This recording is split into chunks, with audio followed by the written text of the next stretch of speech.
Hello and welcome to the Cox Sports Report, presenting high school basketball highlights from Hampton Roads to you with Morgan Lang. I am Matthew Hafford, and Morgan, we got another exciting show on tap today. We do, and we're going to start off seeing the Oscar Smith Tigers taking on the Kecoughtan Warriors, where Oscar Smith comes in 5-9, 3-3 in the conference. Kecoughtan is looking for the fifth straight win, and we start off with pass to Donald Hicks, and then we're going offensive rebound to Cam Cuffey, and we're going right to it. Yeah, you see the Tigers with a quick start here, getting very active. A lot of those guys from football, including Cuffey, making a contribution. And right there, you see the up and under move there for Cuffey for two. But Kecoughtan's got quite a bit of talent on their team, including that backcourt tandem of Marcel Haskett and Will Askin. You see Haskett right there pulling up from three-point land. Haskett with the basket. We're going to like that all day. We've got Brandon with Kecoughtan trying to make something happen, but Haskett is going to end up going the other way here with the drive and layup. And missed, but it's going to continue going through. And you see Kecoughtan with the second effort, and it's a 10-9 lead for Oscar Smith after a quarter of play. Slightly surprising here, Kecoughtan would heat up though behind Brandon Tabb. Three-point shot there as Haskett and Tabb both averaging over 20 points per game on the season, two of the best in the Peninsula District. There is Haskett going right to the basket for two.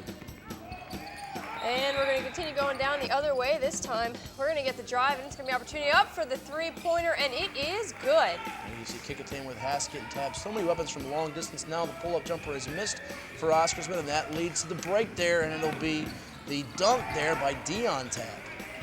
Nice dunk by Dion Tabb. And now we're going to go with a different Tabb, Brandon Tabb this time, tapping it in again, and it is all of a sudden 28-13. And they have gone on a great run there, a 19-3 sprint for the Warriors, and they're not done as they get that transition game going again. More Haskett and Tabb. Oscar Smith looking to answer there, and it's Carl Trice with the lay-in. And Carl Trice finds it twice. Here we are, and he is going to drive again with the layup. Slicing through that Kecoughtan defense. Now it is a pull-up jumper there. It is splashed home there by Dion Tabb, and the Warriors just shooting lights out from the second quarter on there. A drive there by Brandon Tabb gets it to go against the contact. And Oscar Smith is going to try to get it going the other way. We've got a drive to the basket, this time with Donald Hicks. It is nice to see so many impact players here. We've got 36-21 with just under 4 minutes. LeVar Griffin talking to his Oscar Smith Tigers, and Ivan Thomas at Kecoughtan. He won a state title several years back at T.C. Williams, looking to do the same thing at Kecoughtan. And in the inbounds play there, it's Oscar Smith for two. Donald Hicks there, and now Trice slicing through the lane again, this time off the mark. Haskett with the rebound, but he is swiped there. 2 points good for Carl Trice. Yeah, Carl Trice, I'm loving it. And we're going to go 43-28. It's going to be interesting if the Tigers can come back here, but we've got an opportunity. Shot blocked for the Warriors with Dion Tabb will be able to put it in for two. It's Kecoughtan just getting anything they want on the offensive end of the floor in this game. Oscar Smith going to have to find a comeback with three-point shooting, and there's Donald Hicks for three there. And now this time though, they have the ball stolen by Will Askew, one of those impact guards for Kecoughtan. He gets it to go off the window. Yeah, nice, but it's not going to be stolen once. It's going to be stolen again. This time it's stolen by Haskett, who's going to go the other way, and Haskett pulls up and puts it in. And Haskett in this Kecoughtan backcourt is too much for Oscar Smith this game. This time he goes to the left drive, gets it to go on the pull-up floater, and Oscar Smith now having to make a major comeback. They're down by a bunch. This time the three-pointer is good there for the Tigers. Joseph Parham. Kecoughtan now getting their subs in the game, and Keith Grandy with a contribution for two. And that'll be the way for Kecoughtan to get their fifth straight win as Oscar Smith falls to 5-10, 3-4 in the conference. Marcel Haskett putting up 26 points, and Tabb following with 19. Oscar Smith Tigers trying to get something going with Hicks and Cuffey each getting 20 points. Well, we've got more high school basketball highlights. We go to Virginia Beach where the Princess Anne Cavaliers play host to the Maury Commodores, ranked number 2 in the state by Virginia Preps in Group 5A behind only undefeated Potomac. And this Maury team's got a lot of weapons, Morgan. They absolutely do, and the Commodores are looking to get something started. And we're going to go with Mike Basket in the post to Jahiel.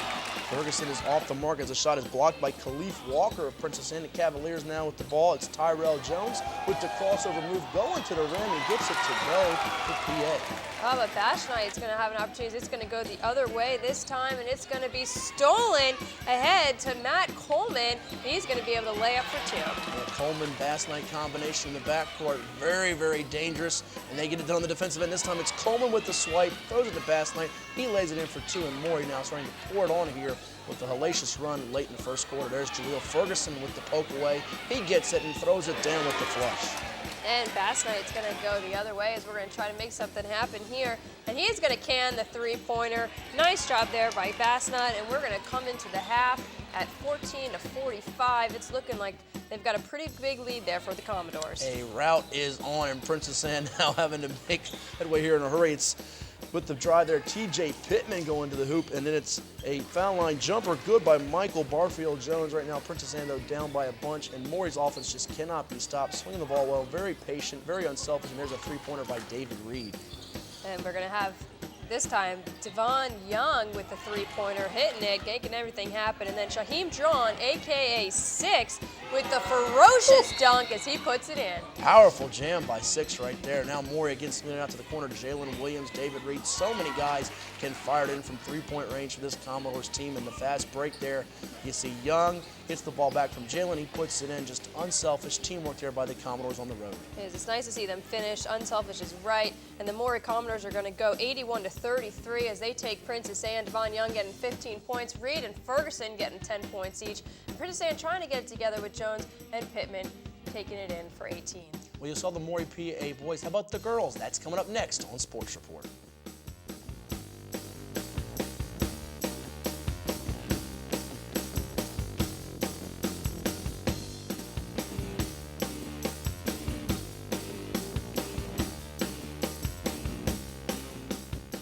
Welcome back to the Cox Sports Report. Well, we're going to head to a Cox at practice with our own Matthew Hatfield, and we're going to see the Landstown Eagles and Coach Robinson, as over the last 5 seasons, the Eagles have won an average of 22 games per season.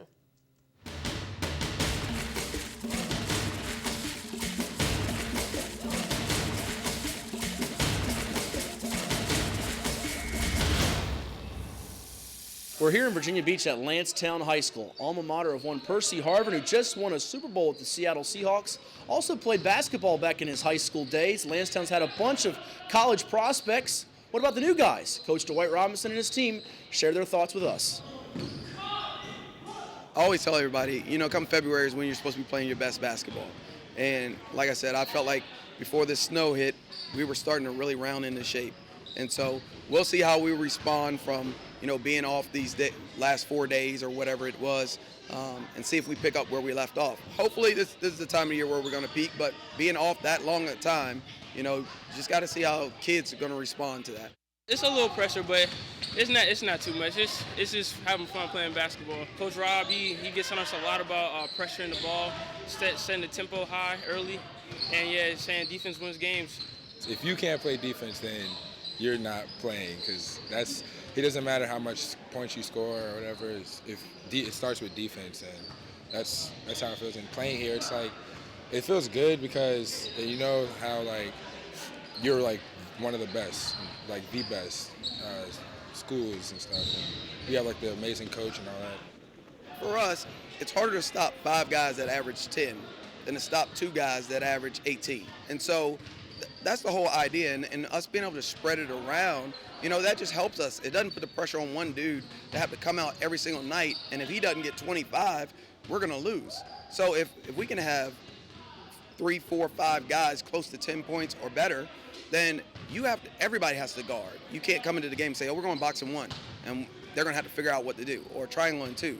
No, we're trying to have 3, 4, 5 scores around 10 points. So that's just our philosophy here. It's a humbling process of not thinking too highly of yourself and being told sometimes that you're awful and that you need to work on a lot of different areas. I don't really give them a lot of praise for what they do well. We want to work on the things that they're deficient in so that they're a well-rounded player. And so for our guys, they have to humble themselves first, and we try to build them back up. Once they reach that point where they're humble enough, that's when that whole building up process occurs. And then that confidence, you can see that confidence really come out of those guys.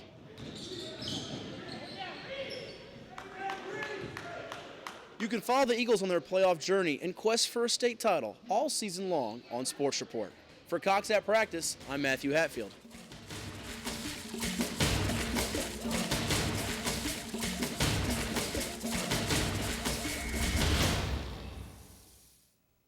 Thanks, Matt. We're going to head now to see a little girls basketball showdown as we're going to see the Lady Commodores of Maury try to take on number 1, the Lady Cavaliers of Princess Anne.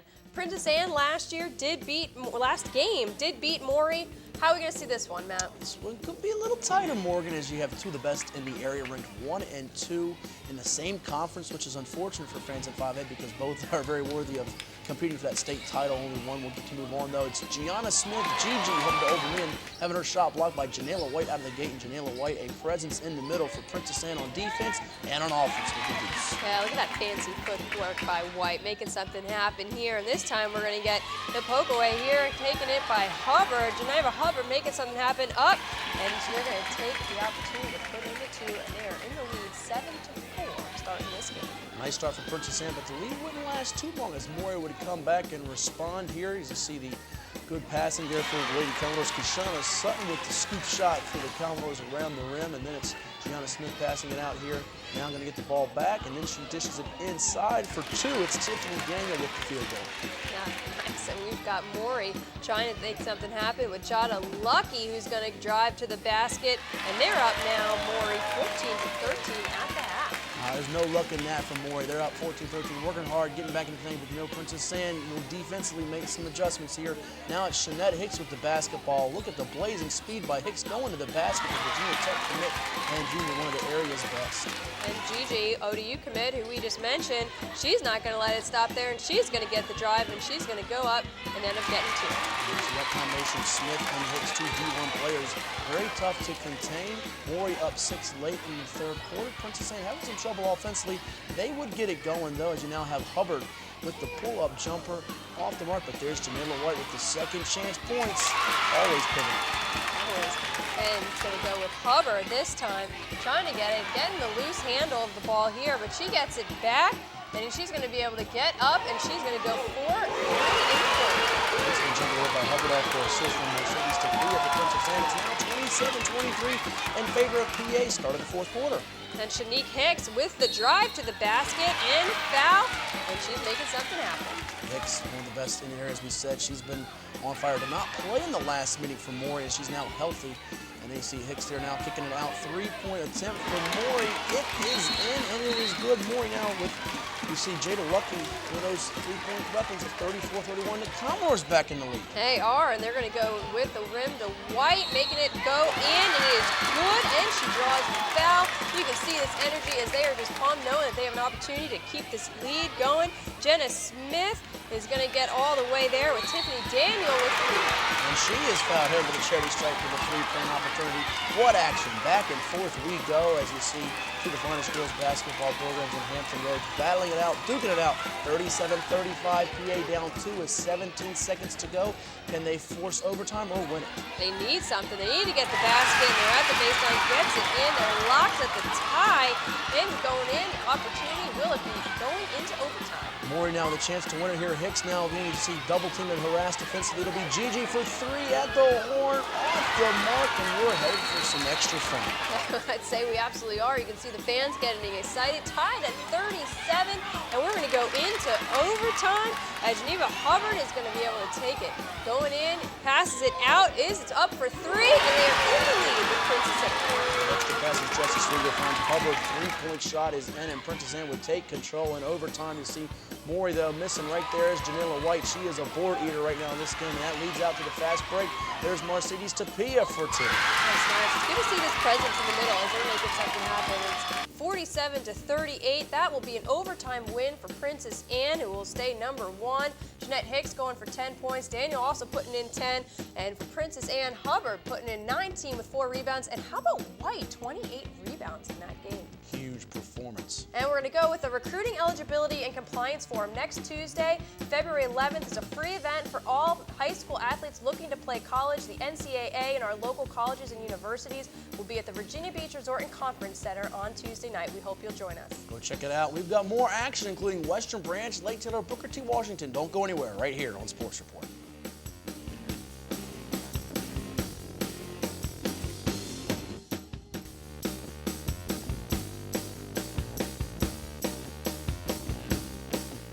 Welcome back to the Cox Sports Report. I'm Morgan Lang with my co-host Matthew Hatfield, and we are going to check out some 6A Conference 2 rivals as we're going to see the Western Branch Bruins take on the Kecoughtan Warriors, where in the last meeting, Kecoughtan won 71-67. Matt, is it going to be a repeat for the Warriors? The Bruins hope not, as they're trying to get back in the conference race with Woodside and Kecoughtan. The Warriors, though, will have something to say about it. As you see right there out of the gate, it is Dion Tabb going to the hoop for the deuce. Western Branch coming right back. You see Nigel Ribeiro, junior guard, leading Hampton Roads in scoring at about 25 a game. He dishes it to Talib Jordan, who knocks down the jumper.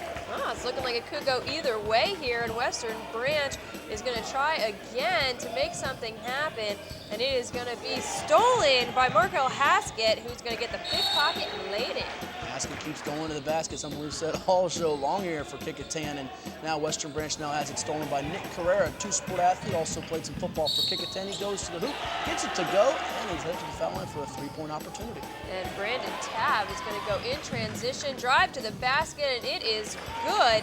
And you'll see these Warriors making their impact 20-5 early in the second period. Tabb showing his athleticism in addition to that outside shooting prowess he has. Now Western Branch trapped in the corner looking to get out of trouble. It'll be good there by Keyshawn Harris for the Bruins. Kecoughtan Warriors defense is making Western Branch think as they're trying to get something together. And at the top of the key, we've got the three-pointer is good by Brandon O'Brien. And Coach Chris Furman's Bruins needed that in a big way as O'Brien strikes back coming the other way. It's Marcel Haskell along the baseline, no good. But Johnny on the spot is John Olsen. Absolutely, with the putback, and this time it's going the other way. Tabb racing to the hoop. They get in another two, and we've got Nigel Ribeiro. He's going to be going the other way, and he was our player of the week last week, if you remember, and he's going to get the long-range three. He is dangerous from long distances. Ribeiro strikes. The lead was 15. It's down to 10 as Western Branch is chipping away. Can they keep doing it? Right now, though, Haskett showing off his active hands defensively. Up ahead to Will Askew. Count it for two off the window. And let's remember that combo as we're going to go Haskett to Askew on the next play. This time, Askew's going to throw to Haskett, who's going to be able to break it in for the three-point jumper. Haskett and Tabb averaging over 20 a game. Will Askew giving them a major spark there at the point guard spot as now Ribeiro's checking Haskett. He'll give it to Askew, and he fires it in from three-point territory. That is a backcourt combo, and it is dangerous if you think about it. We've got to throw it out here, but this time it's Trent Warren who's going to be able to make it, and it's going to go. Keenan Johnson keeping that possession alive with the offensive rebound, and Warren now starting to get in the action here offensively for Western Branch. But Kecoughtan's lead is back increasing again to 16 as the fourth quarter is underway with Haskett. No look pass, dunk is off the mark. Western Branch trying to come the other way and make them pay, and they do with O'Brien. He does. He's making an impact left and right, and we've got Aaron Johnson who's going to have an action play here with the steal. They try to go behind the back pass, but no, Johnson is there with the layup off the turnover. Where did Johnson come from? It looked like Speedy Gonzalez coming out of nowhere to steal that ball and go in for two, and now Western Branch looking to continue its rally here. Down a lot, and they need some help. But look at that behind the back dribbling and count it from long range there for Kirk Bowles as Western Branch would make something happen, but a little bit too late. 70-49. Kecoughtan wins it behind Askew's 19. Haskett with 18. Tabb with 16 as the Warriors stay in the hunt for a conference title. And now we're going to kick off, and we're going to see Lake Taylor Titans with Booker T. Washington, and it's going to be the Fighting Bookers trying to take on the Titans. Oh, you know, it's a good one. It's at the Booker Dome in Norfolk on a Tuesday night. These two teams looking to move up in the standings as Norcomb's the leader in their conference. The Titans out of the gate there, you see Stanley Christian with the stop and pop. Elbow J is good for the Titans there, and actually on the baseline for Lake Taylor as they're trying to pull off the road upset. They are, and this time it's going to be Gaddy who's going to make something happen. He's going to go against the contact as he gets in for the Bookers and gets in for two. Look at the big fellow, the freshman, moving well on the interior for Booker T. He says, we're not having any of that upset on my night here at the Booker Dome. Now Lake Taylor with Darnell Jenkins. The pull-up jumper is canned for the senior guard, part of a nice tandem for Kenny Brown's Titans alongside Trayvon Lockhart in the backcourt. And Stephen Whitley going to be going this time, getting to be able to dump it off, as you see here, to Ezekiel Ingram with the slam. And the 6'8" guy getting up and throwing it down for Booker T as the crowd really electrified on that slam by Ingram. And now Booker T looking to strike from long distance. It'll be Sakeem McCoy, the Granby transfer, with the outside jumper. Yeah, but who is starting this game? He's going to have an impact now with Christian. He's going to be coming through, and he dishes off low to Elliott, who puts it in for two. Beautiful spin move by Christian to get away from his defender and find the open man down low. Now Booker T inbound against that Lake Taylor press there, as you see. Lake Taylor looking to cause a turnover. Booker T would get out of it, and now you see right here trying to get in the paint and find the big fella. They do. It's Breon Gaddy converting inside. They absolutely are. I like that behind the back there, making it. At least didn't get stolen like in the last game. And we are tied at 10 after the first quarter. We're going to break in here at the second with Lake Taylor Titans. Who's it going to be? Christian again, and he's going to be able to get in for 2. Operating in the low post now as Lake Taylor's finding some things on the inside in the painted area, but no three-point makes in this ballgame as Booker T's defense will be stifling around the perimeter. Lake Taylor having to go to the basket to get its offense, and right there at the foul line is Trayvon Lockhart knocking it down. Absolutely. Nice to pick up on that loose ball. And this time Booker T is going to try to get something. It's going to be off the mark, but Booker T is there with the rebound, and that's going to be McCoy who's going to go the other way and sink it for 2. Sakeem McCoy, Jeremiah Jenkins, and some guys stepping up in a big way for Darren Centerland's Bookers. It's 22-21 in intermission in favor of the host Bookers. Lake Taylor looking to get something going here in the third quarter with the jump shooting. This time just inside the arc. It is good for Darnell Jenkins. And Booker T is going to post up here. And we've got, for a freshman making an impact here. We saw him earlier in this game, and Gabby's just making it happen with the basket. Too powerful, too strong. Gaddy is having it tonight in the Booker Dome, getting it done. Now, a long three-point bomb is good for Jeremiah Jenkins. He had that one from another area code, Morgan. He absolutely did. It was well-deserved as he goes. But this time, we've got the Titans coming back with the basket with Elliott. And Elliott now with a couple of hoops for Kenny Brown's Titans as they look to stage a comeback, but it's 41-40 in favor of Lake Taylor now. They got the lead. Booker T, though, would get that offense going there as you see Joe battle with the drive, and Booker T would seize control the last 2 minutes and hang on for the win 50-44. Lockhart and Jenkins combining for 24 in defeat, while Whitley at 11 and Gaddy and Battle scored 10 apiece for the victorious Bookers. Well, player of the week was Chris Clark of Cape Henry, who had the double-double with 23 points and 12 rebounds in their win, 68-47 over Walsingham Academy. I guess that's why he's a 3-star recruit. One of the top recruits in the area, no doubt about it. Girls top 10, VirginiaPreps.com. Princess Anne's #1, Maury's 2, Kings Fork is 3. And congrats to Larry Bowman at First Colonial, picking up his 750th career win as the Patriots are 4. Wilson and Hampton round up the top 10. And on the boys' side, Cape Henry holds on to #1 and Maury holds on to #2, as we just saw. Green Run and Landstown making something happen. Norfolk Collegiate and Kecoughtan sticking in at #8. Our signing recap as National Signing Day just occurred. Well, we wrap it up here with Quinn Blanding of Bayside going to UVA, joined by Andrew Brown of Oscar Smith, a fellow 5-star recruit, Chris Peace of Denby, and Jamil Kamara, the 4-star receiver of Bishop Sullivan, also joining the Wahoos. And Bobby Wilder at ODU with the Monarchs is going to pick up a pair from Tallwood and Grassfield. We've got Christian Byram and Will Howard from Tallwood, and Vincent Lowe and Isaiah Harper from Grassfield going to the Monarchs. And that was a dynamic duo. How about Virginia Tech? The Hokies land Ricky Walker out of Bethel High, Marshawn Williams, the punishing running back from Phoebus, and wide receiver Jalen Bradshaw from the Oscar Smith Tigers. And Ohio State and Florida State, we're going out of Virginia now. We've got Jalen Holmes going to the Buckeyes of Lake Taylor, and Derek Nottie going from Ocean Lakes is going to Florida State. Nottie wanting to join the national champions from FSU. East Carolina invades the 7-5-7 and picks up 5. Anthony Scott and Sean James of Green Run, Kyron Speller from Kempsville, and Ocean Lakes' tandem of Massadeek Walton and Tony Baird along the defensive line for the Pirates. And we've got a recruiting eligibility and compliance forum next Tuesday, February 11th. This is a free event at the Virginia Beach Resort and Conference Center. We hope you'll join us. It's an opportunity the NCAA and local colleges and universities will be there to educate you on recruiting. Well, we're out of time for Morgan Lang. I'm Matthew Hatfield. We'll see you next week right here on Sports Report.